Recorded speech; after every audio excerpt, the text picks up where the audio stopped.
Hello students, this is Kiran ma'am. Welcome back. और आज फिर हम यहाँ पर एक टॉपिक आज पढ़ने वाले हैं। इसके पहले हमने चर्चा की थी व्याकरण के अन्य विषयों के ऊपर। यहाँ पर आज हम चर्चा करने वाले हैं जो हमारा विषय आपके सामने दिखाई दे रहा है, विशेषण। इसके एक टॉपिक क्रिया विशेषण पे हमने चर्चा की है। आज हम चर्चा करेंगे विशेषण, विशेषण की परिभाषा, उसके उदाहरण, भेद, प्रकार और तुलना। तो चलिए बच्चों, शुरू करते हैं हम आज का हमारा ये विषय। सबसे पहले हम देखते हैं विशेषण की एक छोटी सी परिभाषा। संज्ञा या सर्वनाम की विशेषता बताने वाले शब्द विशेषण कहलाते हैं। किसी भी संज्ञा या सर्वनाम की विशेषता यानी उसकी क्वालिटी बताने वाला शब्द, उसके गुण बताने वाला शब्द विशेषण कहलाता है कि वो चीज़ कैसी है। यहाँ पर देखिए आप, उदाहरण नंबर 1, शीला अच्छी गायिका है। शीला कैसी गायिका है? शीला अच्छी गायिका। ये उसकी क्वालिटी बताई जा रही है, उसका गुण बताया जा रहा है। रमा ने सुंदर फ्रॉक पहनी है। कैसी फ्रॉक पहनी है? सुंदर। यहाँ पर आप देख सकते हैं कि यहाँ पर पूरी तरह से केंद्रित किया गया है फ्रॉक को कि फ्रॉक कैसी है? सुंदर है। अभिनव बिंद्रा श्रेष्ठ निशानेबाज है। निशानेबाज कैसा है? श्रेष्ठ है, उसका कोई मुकाबला नहीं कर सकता। ये उसकी स्पेशलिटी है, ये उसकी क्वालिटी है, ये इसका गुण है। और इन्हीं गुणों की चर्चा हम करते हैं विशेषण में। इन्हीं गुणों को कहा जाता है विशेषण। पिताजी 4 दर्जन केले लाए। यहाँ पर भी आप देख सकते हैं कि केले का किस तरह से उसको बताया गया है कि कितने प्रमाण में 4 दर्जन, उसकी विशेषता बताई गई है कि केले कितना लाना है। 4 दर्जन पिताजी केले लाए हैं। तो किसी भी संज्ञा या सर्वनाम की विशेषता बताने वाले शब्द विशेषण कहलाते हैं। अब आप देखिए, यहाँ पर हमने उदाहरण पढ़े थे गायिका, फ्रॉक, निशानेबाज और केले। तो ये सारे जो शब्द हमने देखे, गायिका जिनके बारे में बात की जा रही है, गायिका के बारे में, फ्रॉक के बारे में, निशानेबाज के बारे में, केलों के बारे में बात की गई। गायिका के बारे में बात की थी कि वो अच्छा गाती है। फ्रॉक के बारे में बात की गई कि वो अच्छी फ्रॉक है। निशानेबाज के बारे में बात की गई कि वो श्रेष्ठ निशानेबाज है। केले के बारे में बात की गई कि केले 4 दर्जन लाना है। तो ये जिनके बारे में बात की जा रही है उसे क्या कहा जाता है? उसे कहा जाता है विशेष्य। क्या कहा जाता है? विशेष्य। जिनके बारे में बात की जाती है उन्हें कहा जाता है विशेष्य। अब आगे देखेंगे हम यहाँ पर विशेष्य से पूर्व शब्द थे, जैसे अच्छे बच्चे दंगा नहीं करते। विशेष्य से बाद ये संतरे मीठे हैं। यानी यहाँ पर आपको बस ध्यान रखना है, विशेषण का प्रयोग जिनके लिए किया जाता है वो शब्द कहलाते हैं विशेष्य। अब हम यहाँ पे देखेंगे विशेषण के कुछ प्रकार: गुणवाचक विशेषण, संख्यावाचक विशेषण, परिमाणवाचक, सार्वनामिक या संकेतवाचक। तो एक एक करके हम सभी की चर्चा यहाँ पर करेंगे, आप ध्यानपूर्वक सुनिए। सबसे पहले हम देखेंगे गुणवाचक विशेषण और उसकी परिभाषा। तो जो शब्द संज्ञा और सर्वनाम के गुण दर्शाते हैं, संज्ञा या सर्वनाम के गुण, जैसे हमने आपको बताया था कि लड़की की फ्रॉक अच्छी है, तो किसके बारे में गुण और परिभाषा उसके बारे में बताई जा रही है, उसके गुण दर्शाए जा रहे हैं। क्वालिटी दर्शाई गई थी कि वो अच्छा गाती है या अच्छा खेलती है या श्रेष्ठ निशानेबाज है। तो ये सारी चीज़ें आती है गुण विशेषण के अंतर्गत। कुछ उदाहरण हम आपको दिखाएंगे।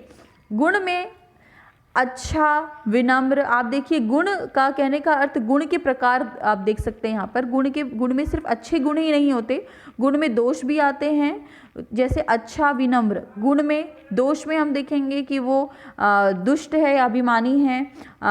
रावण अभिमानी व्यक्ति था, तो अभिमानी ये उस गुण के अंदर आएगा। यानी गुण में व्यक्ति के अंदर के गुणों की जब बात की जाती है तो उसके गुण दोष दोनों की बात की जाती है। तो यहाँ पे गुण से तात्पर्य उसके अच्छाई और बुराई दोनों से होता है। तो यहाँ पर हम देखेंगे कि गुण भी आता है, दोष भी आता है। उसका आकार, ऊंट बहुत लंबा है तो लंबा, ये इसका गुण है। तो आकार, प्रकार, स्थान, रंग, वह लाल रंग की फ्रॉक है, तो वहाँ पर रंग, ये उसका गुण है, तो वहाँ पर रंग भी आता है गुण में। काल, दशा, दिशा, स्पर्श, स्वाद व मीठा सेब है, तो मीठा ये उसकी क्वालिटी है, ये उसका गुण है। ध्वनि, गंध, यह फूल बहुत सुगंधित है, या गली से बहुत दुर्गंध आ रही है, तो दुर्गंध ये है विशेषण शब्द। तो गुण में बच्चों यहाँ पे हमने देखा गुण के प्रकार, गुण में गुण, दोष, आकार, प्रकार, ये सारी चीज़ों का समावेश किया गया है। आगे हम पढ़ेंगे संख्यावाचक विशेषण के बारे में। संख्यावाचक विशेषण, जो विशेषण किसी संज्ञा या सर्वनाम की संख्या का बोध कराता है। यहाँ पर आपको ज़्यादा सोचने की आवश्यकता नहीं है, जहाँ पर आपको संख्या दिखाई दे रही है वो होगा संख्यावाचक विशेषण। तो यहाँ पर पहले उदाहरण में आप देख सकते हैं, रमेश के पास 10 रुपये है, 5 चिड़िया पेड़ पर बैठी है, तो 10 और 5 ये है संख्यावाचक विशेषण। यहाँ पे संख्या बताई जा रही है, यानी जिन भी चीज़ों को, आप ध्यान से सुनिए, जिन भी चीज़ों को हम गिन सकते हैं, जिनकी गणना की जाती है, वो होता है संख्यावाचक विशेषण। ओके, 5 चिड़िया और 10 रुपये हम इसको गिन सकते हैं आसानी से, इसलिए इसे कहा जाता है संख्यावाचक विशेषण। नेक्स्ट हम आगे देखेंगे, संख्यावाचक विशेषण के 2 प्रकार होते हैं, जिनमें से एक होता है निश्चित संख्यावाचक और एक होता है अनिश्चित संख्यावाचक। ये 2 चीज़ें हम यहाँ पे देखनी है, निश्चित और अनिश्चित। निश्चित संख्या यानी जिनकी गिनती की जा सकती है, और अनिश्चित जिनकी गिनती नहीं की जाती है। पेड़ पर कुछ चिड़िया बैठी हुई है, यहाँ पर हम नहीं जानते कि पेड़ पर कितनी चिड़िया, हमने उसको अंदाज़ा लगाकर कह दिया कि वहाँ पर कुछ चिड़िया बैठी हुई है। तो जहाँ पर हम निश्चित नहीं होते कि कितनी संख्या के बारे में बात की जा रही है, वहाँ पर होता है अनिश्चित संख्यावाचक। आइए कुछ उदाहरण देखते हैं निश्चित संख्यावाचक का।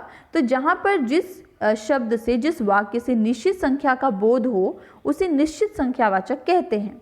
उदाहरण देखिए, 5 घोड़े, 1 दर्जन पुस्तकें, 10 आम, पहला लड़का। अब यहाँ पर देखिए, यहाँ पर बोला है 5 घोड़े, ठीक है, 5 घोड़े हमें आसानी से समझ में आ रहे हैं। 1 दर्जन पुस्तकें, अब यहाँ पर 1 दर्जन पुस्तक, यहाँ पर पुस्तकें गिनी जा सकती हैं कि 1 दर्जन अर्थात 12 पुस्तकों की बात की गई है, तो ये भी हम गिन सकते हैं। 10 आम की गिनती बताई गई है।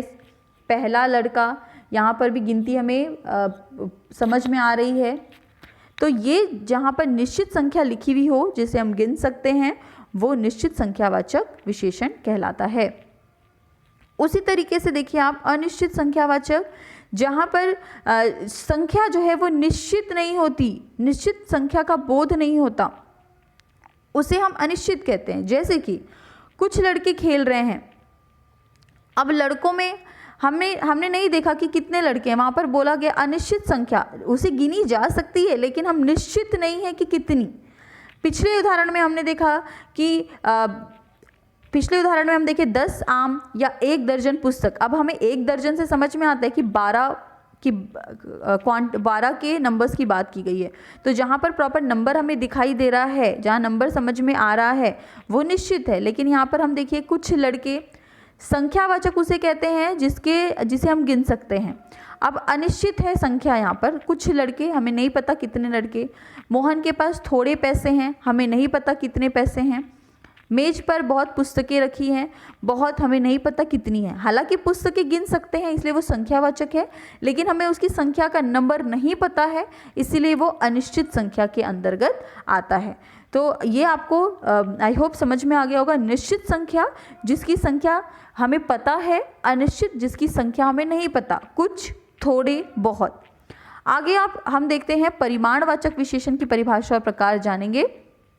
परिमाणवाचक विशेषण, ये जब यहाँ पर हम देखेंगे कि माप तौल, किसी संज्ञा या सर्वनाम का माप तौल संबंधित विशेषता बताने वाले परिमाणवाचक विशेषण कहलाते हैं। जैसे कि कुछ फल, 2 मीटर कपड़ा, 2 आम, थोड़ा सा नमक, 1 उल्लू। अब ये परिमाणवाचक संख्या, यहाँ पर आप देखिए कि किस तरह से परिमाण अब यहाँ पर मैं आपको फ़र्क बताऊंगी, आप इसमें आप फ़र्क जब आप पढ़ेंगे तो आपको क्लियर होगा कि संख्यावाचक विशेषण और परिमाणवाचक विशेषण क्या है। संख्यावाचक विशेषण जिन चीज़ों की गिनती की जा रही थी, जैसे कि पुस्तकें, इनकी गिनती की जा रही है इसलिए संख्या के अंतर्गत आया है। आदमियों की भी गिनती की जाती है इसलिए संख्यावाचक है। लेकिन इनकी गिनती अगर नहीं दी हुई है तो वो कहलाएगा अनिश्चित, प्रॉपर नंबर नहीं दिया है तो अनिश्चित। अब आप देखिए परिमाण में, परिमाण आप हमेशा याद रखिए कि जिन चीज़ों को यहाँ पर जैसे कुछ दूध, अब दूध इसकी गिनती नहीं की जा सकती, इसीलिए ये परिमाणवाचक विशेषण के अंतर्गत आता है। इसकी गिनती नहीं की जा सकती, इसका मापा या तौला जाता है। ओके, जैसे कि हमने आपको पहले बताया कि जिसका माप तौल संबंधित विशेषता बताई जाए, जिसकी माप तौल संबंधित विशेषता बताई जाए वो रहता है परिमाणवाचक। थोड़ा आटा, अब थोड़े आटे का संबंध एक आटा या दो आटे से नहीं हो सकता है ना, इसीलिए ये चीज़ें जिनका हिसाब हम माप तौल कर लगाते हैं, जिनका हिसाब हम माप तौल कर लगाते हैं वो होता है परिमाणवाचक, और जिनका नंबर दिया है वो है संख्यावाचक। ओके, आगे हम देखते हैं सार्वनामिक या संकेतवाचक विशेषण के बारे में हम यहाँ पे पढ़ेंगे। तो विशेषण का अगला भेद है संकेतवाचक, जिसे सार्वनामिक विशेषण भी कहा जाता है। अब इसकी परिभाषा हम देखेंगे। जो सर्वनाम शब्द संज्ञाओं से पहले आकर उसकी ओर संकेत करते हैं उन्हें संकेत या सार्वनामिक विशेषण कहते हैं। फॉर एग्जाम्पल, उदाहरण, यह लड़का पढ़ रहा है, लड़के खेल रहे हैं। तो यहाँ पे आप देख सकते हैं कि संकेत बताया गया है, और सार्वनामिक यानी जो नाम ना लेकर अगर उसका उपयोग सर्वनाम जैसे शब्दों से किया, जैसे यह लड़का खेल रहा है, वह जा रहा है, तुम आ रहे हो, तो वो सारे जो सर्वनाम के शब्द से ही बनाए हैं सार्वनामिक, तो उसे कहा जाता है सार्वनामिक विशेषण। और संकेत किया गया है कि वह लड़के खेल रहे हैं, ये संकेत बताया जा रहा है। अब यहाँ देखिए सार्वनामिक विशेषण और सर्वनाम में क्या थोड़े से जो फर्क है वो आपको हम बता देते हैं। जब किसी शब्द का प्रयोग संज्ञा के स्थान पे हो तो वो सर्वनाम होता है, लेकिन जब शब्द का प्रयोग संज्ञा के साथ हो तो वह संकेतवाचक या सार्वनामिक होता है। अब यहाँ पे देखिए वह खेल रहा है। ओके, तो यहाँ पे हमने देखा वह खेल रहा है, यहाँ पे सर्वनाम जो है संज्ञा के स्थान पर इस्तेमाल किया गया है, किसी के बारे में बात की जा रही है, वह खेल रहा है तो वो होगा सर्वनाम। लेकिन अगर वहाँ पर संज्ञा भी दी हुई है और उसके अलावा भी सर्वनाम के शब्द का प्रयोग किया गया है तो वो होगा सार्वनामिक। जैसे वह भी दिया है और लड़का भी दिया हुआ है। ओके, वह लड़का खेल रहा है, ये हो जाएगा सार्वनामिक विशेषण। ये कल स्कूल आए थे, ये हो गया सर्वनाम। अब ये किसके बारे में बात की गई है? ये लड़के के बारे में बात की गई है, लेकिन लड़का वहाँ पर प्रयोग नहीं किया गया है, उसके स्थान पर सर्वनाम का प्रयोग किया गया है। ये कल स्कूल आए थे।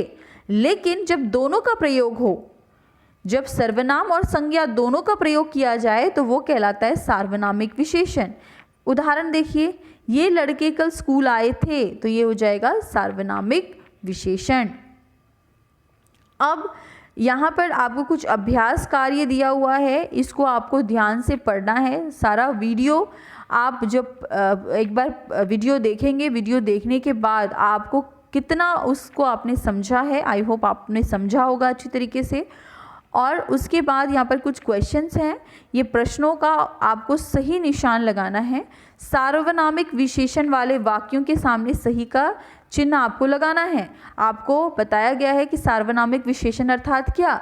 जिन वाक्यों में सर्वनाम के साथ साथ संज्ञा शब्दों का भी प्रयोग किया जाए वो सार्वनामिक शब्द कहलाते हैं। अब यहाँ पहला उदाहरण है, वो मेरे मित्र हैं, वे मेरे मित्र हैं। अब यहाँ पर आपको बताना है कि ये सर्वनामिक विशेषण वाला वाक्य है या नहीं। अगर नहीं है तो वहाँ पर आपको क्रॉस लगाना है, अगर है तो वहाँ पर आपको सही का निशान लगाना है। उस लड़के ने मेरी मदद की। अब यहाँ पर उसका प्रयोग भी किया गया है और लड़के का भी प्रयोग किया गया है, तो आपको अब ये अंदाज़ा लग गया होगा कि ये सार्वनामिक विशेषण है या नहीं। तो जल्दी से आप ये वीडियो को देखने के बाद ये अभ्यास कार्य पूर्ण आपको करना, ये आपकी जिम्मेदारी है। नेक्स्ट वीडियो के साथ मैं फिर हाजिर होंगी, तब तक के लिए thank you so much students and take care.